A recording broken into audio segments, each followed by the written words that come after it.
राउता। आज हम लोग सीखने वाले हैं हाइब्रिडाइजेशन ऑफ कार्बन एटम। आज हाइब्रिडाइजेशन हम उन्हीं एटम का फाइंड करने वाले हैं। फॉर एग्जांपल जिन कंपाउंड में carbon as a central atom. तो मोस्टली कार्बन जो होता है ऑर्गेनिक कंपाउंड्स में होता है। तो आज के वीडियो में हम सिर्फ कार्बन ऑर्गेनिक कंपाउंड से डील करेंगे।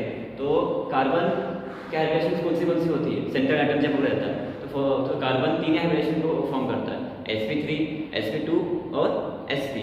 तो कार्बन जो है वो बाकी के हाइब्रिडेशन क्यों नहीं करता? मतलब sp3 3d क्यों नहीं फॉर्म करता, d2 क्यों नहीं फॉर्म करता, d3 क्यों नहीं करता? तो उसके पीछे रीज़न है, वो हम पहले कार्बन का नेचर देखेंगे, उससे हमको पता चलेगा कि कार्बन एटम जो है वो d और f ऑर्बिटल हाइब्रिडेशन क्यों नहीं फॉर्म करता। तो लेट्स सी, अच्छा कार्बन है, कार्बन का एटॉमिक नंबर है 6। तो मैं कार्बन की इलेक्ट्रॉनिक कॉन्फिगरेशन लिख कर दिखाता हूँ। तो वो है 1s2 2s2 एंड 2p।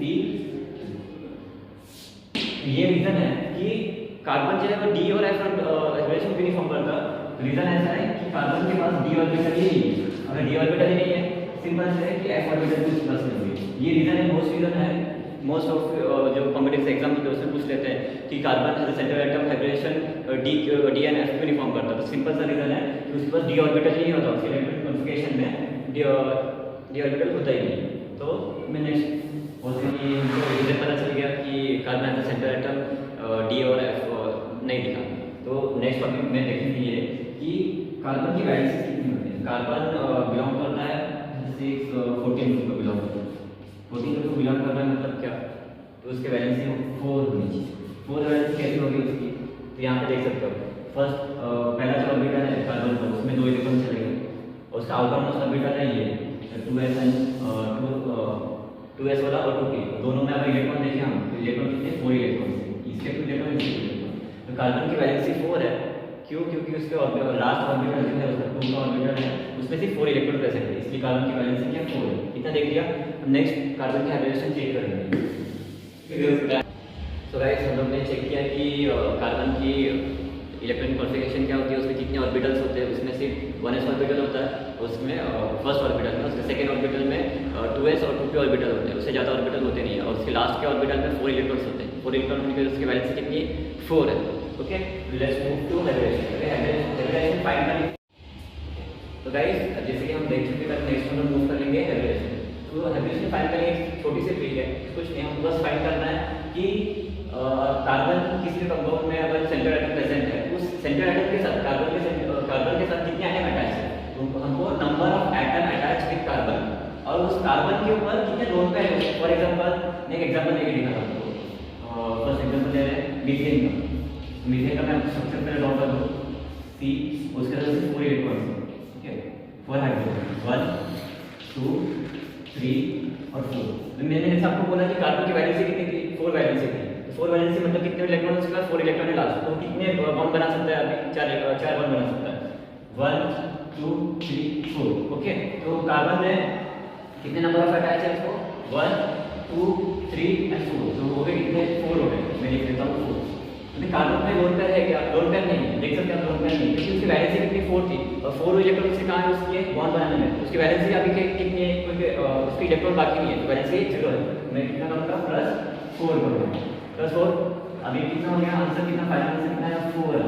जब भी आपका ये ट्रिक को यूज करके आपका जब भी नंबर 4 आए, तो इसका मतलब क्या होना चाहिए? हाइब्रिडेशन कितना होना चाहिए?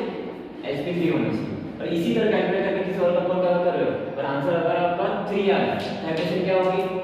sp2 होगा। और अगर आंसर 2 आ गया तो हाइब्रिडेशन क्या होगी आपकी? sp होगा। ओके, तो मैं अगर हमने एक एग्जांपल देख लिया, क्या फिर इसकी हाइब्रिडेशन क्या है? मीथेन की हाइब्रिडेशन क्या होनी चाहिए? sp3 होनी चाहिए। कैसे sp3 कैसे होगी? तब आपने हमेशा सुना होगा हाइब्रिडेशन sp3 है, तो sp3 कैसे हो रही है मैं उसको एक्सप्लेन करके दिखाता हूँ। जैसे कि कार्बन का इलेक्ट्रॉनिक कॉन्फिगरेशन हमने क्या देखा था? 1s2 2s2 एंड 2p2 देखा पड़ा। तो हमको बस हम जब हाइब्रिडेशन से डील करते हैं तो हमको आउटर मोस्ट ऑर्बिटल से डील करना होता है। बस मतलब 2s एंड 2p, इसको ऑर्बिटल में ड्रॉ करके दिखा रहा हूँ। ये फर्स्ट इलेक्ट्रॉन और ये हो गया p का ऑर्बिटल। p में कितने होते हैं? 1 एंड 2। ये हो गया 2s और ये हो गया 2p हो गया। तो ऑपोजिशन के हिसाब से इसमें कितने इलेक्ट्रॉन है? इसमें 2 इलेक्ट्रॉन है। ओके, ये मैंने यहाँ पे ड्रॉ किया। और पी में कितने ऑर्बिटल इलेक्ट्रॉन से 2 इलेक्ट्रॉन, एक इलेक्ट्रॉन ये और एक इलेक्ट्रॉन ये। लेकिन जब हाइब्रिडेशन होता है, हाइब्रिडेशन का कॉन्सेप्ट क्या है, इसमें ऑर्बिटल्स के रिकास्टिंग और मिक्सिंग ऑफ ऑर्बिटल्स होता है। जब इसका हाइब्रिडेशन होगा, ऑर्बिटल का हाइब्रिडेशन होगा तो क्या होगा, ये जो इलेक्ट्रॉन है 2s में इलेक्ट्रॉन है वो जंप करके कहां जाएगा, इस ऑर्बिटल में जाएगा। फिर इसका हाइब्रिडेशन क्या रहेगा, ये सेम, जब ये इलेक्ट्रॉन इसमें जंप करेगा तो ये एक नया ऑर्बिटल बनेगा, मिक्स करेगा। ओके, जब ये इलेक्ट्रॉन यहाँ से 2s से 2p ऑर्बिटल में जंप करेगा तो ये 3 ऑर्बिटल और इसका 1 ऑर्बिटल मिक्स होकर कितने बनाएंगे, 1 2 3 और ये 4th वन। तो ये जब इलेक्ट्रॉन इसमें चला जाएगा, जब इसमें 2s में कितने इलेक्ट्रॉन बचे, 1 इलेक्ट्रॉन, फिर ये 1 इलेक्ट्रॉन, फिर ये सेकंड और ये जंप क्या हुआ इसमें क्या हुआ। तो ये ऑर्बिटल जो नया ऑर्बिटल बना है, हाइब्रिड ऑर्बिटल जो नया बना हुआ है, इसमें कितने ऑर्बिटल ने पार्टिसिपेशन किया है, एक s ऑर्बिटल ने किया है। ओके, 2s का एक ऑर्बिटल है ये, और ये जो बचे हुए कितने, ये p का एक ऑर्बिटल है, p कितने, ठीक है, ये p का x हो गया, ये p का y हो गया, ये p का z हो गया। अब एक s का ऑर्बिटल है, ओके, ये हो गया s का एक ऑर्बिटल, और p के कितने ऑर्बिटल है, 3 ऑर्बिटल।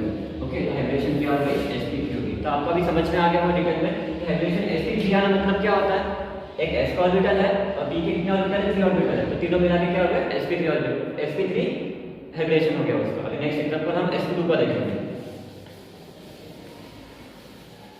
तो sp2 का हाइब्रिडेशन देखने के लिए मैं नेक्स्ट कंपाउंड लूंगा, फॉर एग्जांपल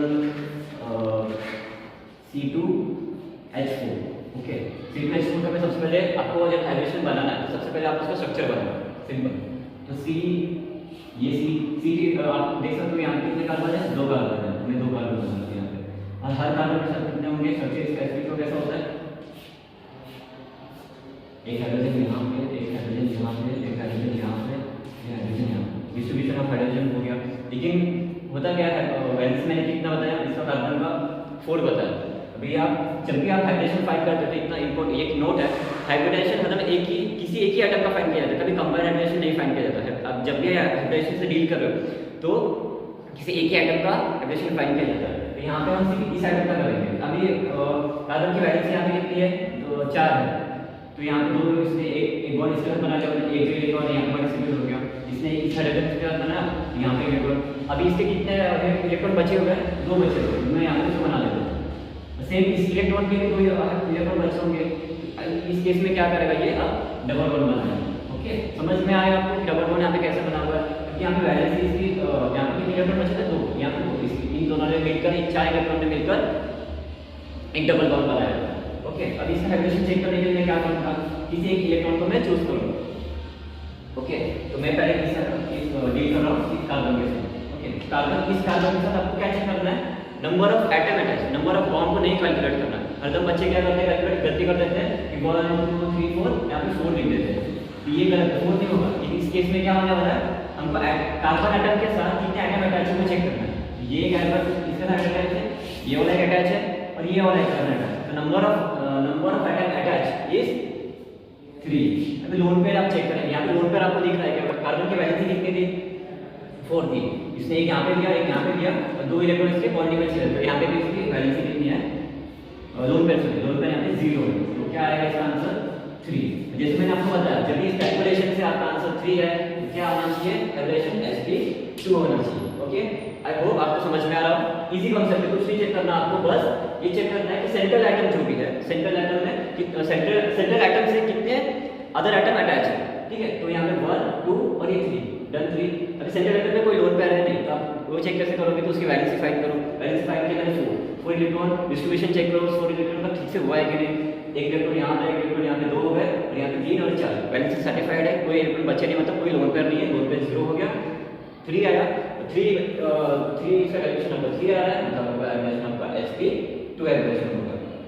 ओके, अगर तो इसको मैं अभी हम नेक्स्ट देखेंगे sp। ओके,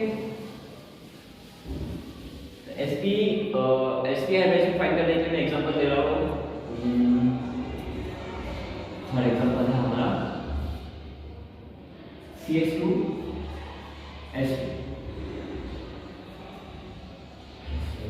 तो नहीं बैठेगा मेरी,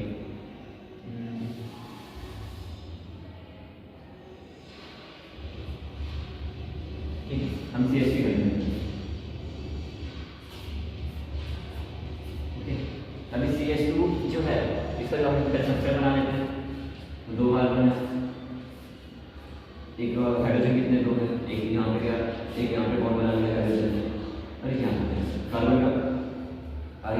बॉन्ड कितने होंगे वो कैसे फाइंड करेंगे। तो अब जैसे कि आपको पता है कार्बन का वैलेंसी कितना है 4 है, तो 4 में से उसने एक इलेक्ट्रॉन हाइड्रोजन को दे दिया यहाँ पे एक इलेक्ट्रॉन, अब बचे कितने अभी इसके, अगर 4 में से एक दे दे तो बचा 3, तो यहाँ पे मैं तीनों इक्विवेलेंट करता हूँ 1 2 एंड 3। सेम ये जो अदर कार्बन आइटम है उसका भी सेम केस है, इसके भी 3 बचे होंगे, इसके भी 3 बचे, इसका मतलब है एक ने बॉन्ड बना रहा है यहाँ पे 3 बॉन्ड बना रहे 1 2 एंड 3। ओके, यहाँ पे ये कौन सा कंपाउंड हो गया, इथाइल हो गया, यहाँ पे इथाइल कंपाउंड। तो हमको डील करना है किसी सेंट्रल एटम से, ये कार्बन जो है जैसे अभी मैं इसका हाइड्रोजन फाइंड करना चाहता हूँ, तो हमको बस इतना ही चेक करना, सिंपल सा बन सकते हैं कि सेंट्रल एटम के साथ कितने एटम अटैच है, ये 1 एटम ये वाला अटैच है और ये एक एटम अटैच है। ओके, तो यहाँ पे कितने एटम अटैच है 2।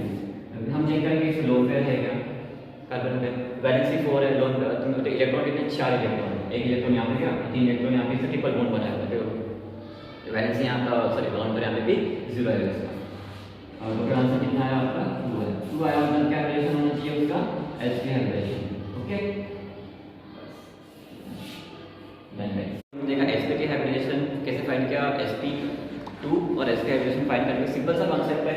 जब भी आप ये कैलकुलेशन करोगे इस कैलकुलेशन का आंसर अगर आपको टोटल 4 मिल रहा है तो sp3 होना चाहिए, अगर 3 अगर आंसर टोटल आ रहा है तो sp2 होगा, अगर 2 आ रहा है यहाँ पे तो sp होगा। ओके, एक फाइनल कॉन्सेप्ट है, मैं आपको लास्ट कॉन्सेप्ट बता रहा हूँ कि अगर मान लो कि कार्बन की कार्बन एटम जो है, ओके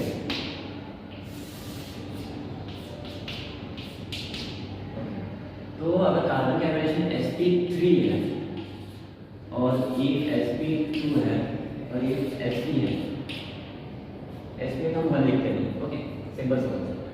देन हम देखेंगे कि अगर sp3 है तो उसमें कार्बन का नेचर क्या होता है, कार्बन की वैलेंसी 4 है ना, और तो उसका ऑक्टेट कंप्लीट करने के लिए और कितने इलेक्ट्रॉन चाहिए 4 इलेक्ट्रॉन चाहिए। तो कोई भी ऐसा आइटम नहीं है कि 4 इलेक्ट्रॉन जो डोनेट कर सके, और कोई ऐसा इलेक्ट्रॉन नहीं है जो 4 दे भी नहीं सकता कोई। तो कार्बन क्या करता है, कार्बन 4 इलेक्ट्रॉन ले नहीं सकता अपना ऑक्टेट कंप्लीट करने के लिए, इसलिए मोस्टली कार्बन क्या करता है अपना इलेक्ट्रॉन शेयर करता है, और जब शेयरिंग ऑफ इलेक्ट्रॉन हो तो कौन सा बॉन्ड फॉर्म होता है, कोवैलेंट फॉर्म होता है, आयनिक बॉन्ड नहीं फॉर्म होगा। इसलिए मोस्टली जितने भी कार्बन के कंपाउंड आपको दिखेंगे वो कोवैलेंट ही बनाते हैं। कोवैलेंट क्यों बनाते हैं, बिकॉज कार्बन की वैलेंसी 4 है और उसको ऑक्टेट कंप्लीट करने के लिए उसको और 4 इलेक्ट्रॉन चाहिए, तो इतना कोई इलेक्ट्रॉन देगा नहीं उसको, तो वो बेस्ट ऑफर ये करता है कि मैं बॉन्ड तो आपके साथ बनाऊंगा लेकिन शेयरिंग ऑफ इलेक्ट्रॉन करेंगे, क्योंकि उसको ऑक्टेट भी कंप्लीट करना है, वो पूरा उसको 4 इलेक्ट्रॉन ना किसी को दे सकता है ना कोई और उसको 4 इलेक्ट्रॉन दे सकता है, इसलिए वो लोग क्या करते हैं शेयरिंग ऑफ इलेक्ट्रॉन। जब शेयरिंग ऑफ इलेक्ट्रॉन होगी तो बॉन्ड क्या होता है, कोवैलेंट बॉन्ड होता है।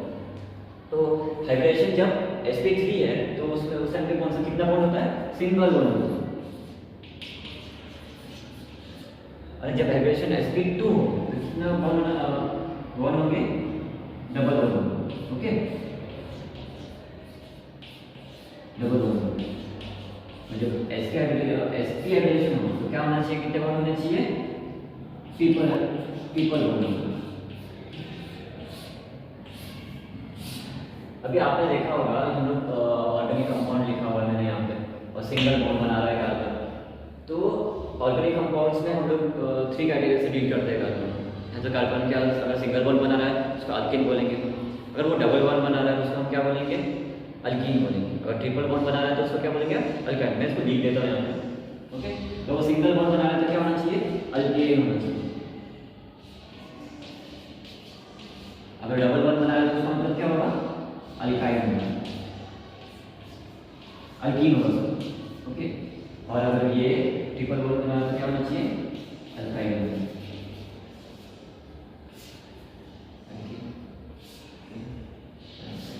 Okay, so guys we are done with the hybridization of carbon atom. हमने कार्बन एटम के जितने भी हाइब्रिडेशन थे sp3 sp2 एंड sp1 है। तो गाइस एक पॉइंट है इसमें नोट आपने किया होगा कि हमने जितने भी एग्जांपल देखे, सिंगल बॉन्ड का एक एग्जांपल देखा, मीथेन का जिसका हाइब्रिडेशन है sp3, उसमें एक भी लोन पेयर नहीं था। डबल बॉन्ड का एग्जांपल देखा था C2H4 का जिसका हाइब्रिडेशन है sp2 आया, इसमें भी लोन पेयर नहीं था। और C2H2 का एग्जांपल देखा जो ट्रिपल बॉन्ड का एक एग्जांपल है, इससे भी हाइब्रिडेशन sp1 है। आपने नोट किया रहेगा इन तीनों कंपाउंड्स में लोन पेयर नहीं थे। तो नोट ऐसा है कि आप कार्बन है तो सेंट्रल एटम कोई भी कंपाउंड चेक करो, मोस्टली ना ऑर्गेनिक कंपाउंड या कहीं पे भी, तो कार्बन के पास लोन पेयर नहीं होता। ऑलवेज क्या होगा, कार्बन के पास लोन पेयर ही नहीं होता, क्योंकि वो ट्राई करता है, क्योंकि वो शेयरिंग ऑफ इलेक्ट्रॉन करता है, मोस्टली उसके सारे इलेक्ट्रॉन यूज हो जाते हैं, और इसलिए sp3 sp3 बनाता है। लेकिन ऐसा नहीं है कि कार्बन लोन पेयर नहीं होता, कुछ एक्सेप्शंस भी है। फॉर एग्जांपल है C2H2, ये C2H2 क्या होता है गाइस, कार्बन होता है। कार्बन क्या होता है, लोन पेयर, और ये है डाइक्लोरो कार्बन। तो इसमें इसका हाइड्रोजन कैसे फाइंड करेंगे, अगर जब लोन पेयर एग्जिस्ट करे कार्बन में, तो क्या करना है, सिंपल सा था। आपका हाइड्रोजन फाइंड करने में क्या करना है, सबसे पहले इस सेंट्रल एटम के साथ कितने हाइड्रोजन अटैच है और कितने एटम अटैच है वो फाइंड करना है।